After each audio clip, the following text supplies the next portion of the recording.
अर्धरात्रि फुटी गुली जाइछि जनक जीवन। आमे जो जगार छिड़ा होइछु ढेंकानाल सहर मध्यस्थली कारीगर साइरे एवं ई जगह देखैबी जो व्यक्ति मृत्यु होइछि से प्रथमे एइठारे बसिथिले एवं तांकर किछि जो माने अछंती तांकर विपक्ष दल बा जो माने तांको मारिछंती से माने आसी तांको एठु डाकिथिले एवं सीधासळक आपन देखैबी एइठु 50 मीटर दूर गले से जेतेबेले प्रथमे डाकिचन तांको से उठिकी जीवा भितरे तांको गोटे गोड़ को फायरिंग करा जायछि प्रथमे एवं फायरिंग पर निज जीवन बंचेया पई मृत व्यक्ति जहां ना टिटन से धाई जाइतिले एवं धाई जाइकी जो पत्थर देखुचंती आपण एवं जे गामछा देखुचंती ए जगार से आसी प्रथम पड़ जाइतिले तांको समस्त 7-8 जन दुर्बृत्त तांको एई जगार ही धरतिले धरला परे तांको ऊपर पत्थर छेचितिले एवं पत्थर छेचिबा भीतर तांको प्रबल माड़ मारतिले एवं यार भीतर तांकर मृत्यु होइतबा जहा कहा जायछि। ये देखुचंती आपण ई जो गामछा पड़छि पत्थर पड़छि एठी मध्ये ब्लड पड़छि किंतु आमे आपनको देखै पारनु एवं एटू तांको घोसारी घोसारी निया जायछि प्राय 100 मीटर दूर रे तांकर लाश को पका जाइतला एवं अन्य पटे जदि देखिबी जो जगार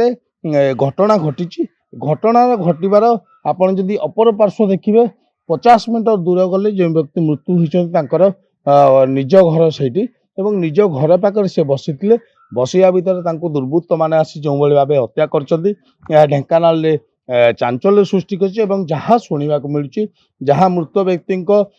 संपर्क बा तांको स्त्री जहा सूचना दैचंती जे बाली घाट को नै एभली घटना घटिछि। पूर्वर मध्य तांको सहित जो माने तांको मारिचंती तांको सहित पूर्वर मध्य तांकर शत्रुता थिला एवं किछि दिन पूर्वर मध्य तांको माड़ मारथिले माड़ मारी तांकर हाथ मध्य भांगी देइथिले जहा को नै कि सदर थाना रे एफआईआर मध्य सेतेबेले दिया जाइतिला किंतु एफआईआर पर मध्य जो मानक नाम रे एफआईआर देइथिला तांको धरा जाय नथिला एवं ये होछि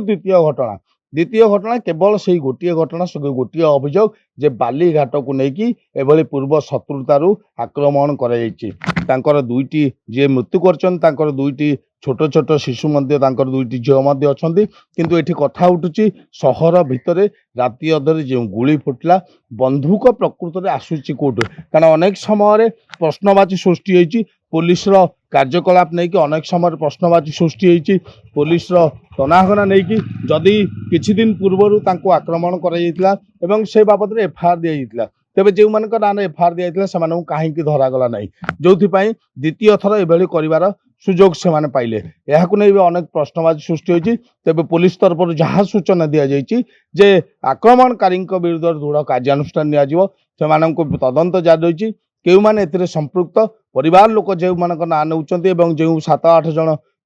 आसीथिले बोली जहाँ कहउचंती परिवार लोक समस्त को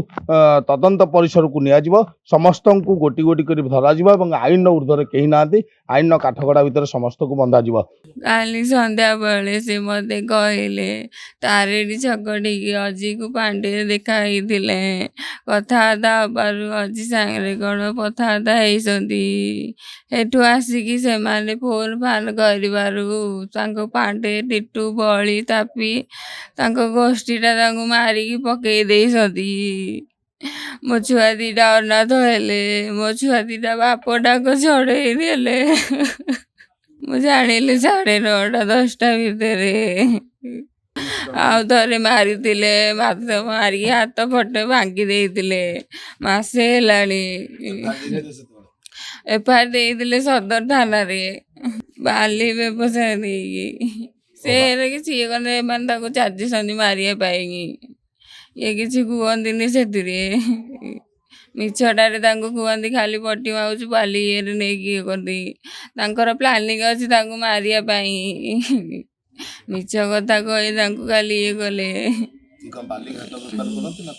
से याड किछि जानती जा जाइतिले थरे जा आउ से भूली जाती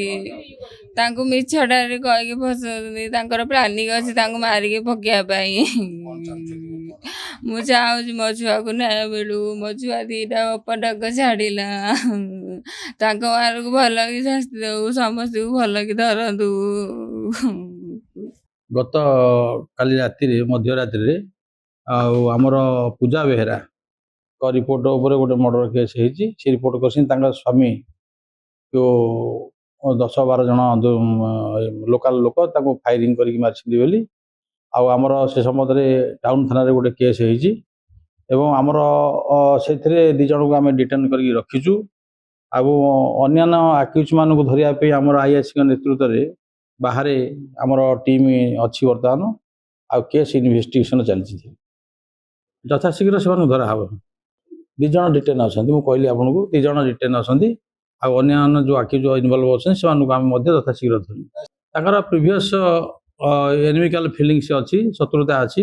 ଯାହାଫଳରେ ସେଟାକୁ କାଲି ରାତିରେ ମଧ୍ୟରାତ୍ରିରେ ଆଉ ଏକୁଟିଆ ସେ ଯାଉଥିବା ସମୟରେ ସୁଯୋଗ ନେଇକି ତାକୁ ନାଇଁ ବ୍ୟବସାୟିକ ଶତ୍ରୁତା ବୋଲି ଆମେ ଯାହା ଜାଣିଛୁ ପ୍ରିଲିମିନାରୀ ଇନଭେଷ୍ଟିଗେସନରୁ। ଆଉ ଇନଭେଷ୍ଟିଗେସନ ବର୍ତ୍ତମାନ ଚାଲିଛି, ଆମର ଟିମ୍ ଯାଇକି ବୋଧେ ବାହାରେ ଅଛନ୍ତି। ନା ସେଇଟା ଆମ ତଦନ୍ତ ଚାଲିଛି, ସେଇଟା ଆମର ଯେଉଁ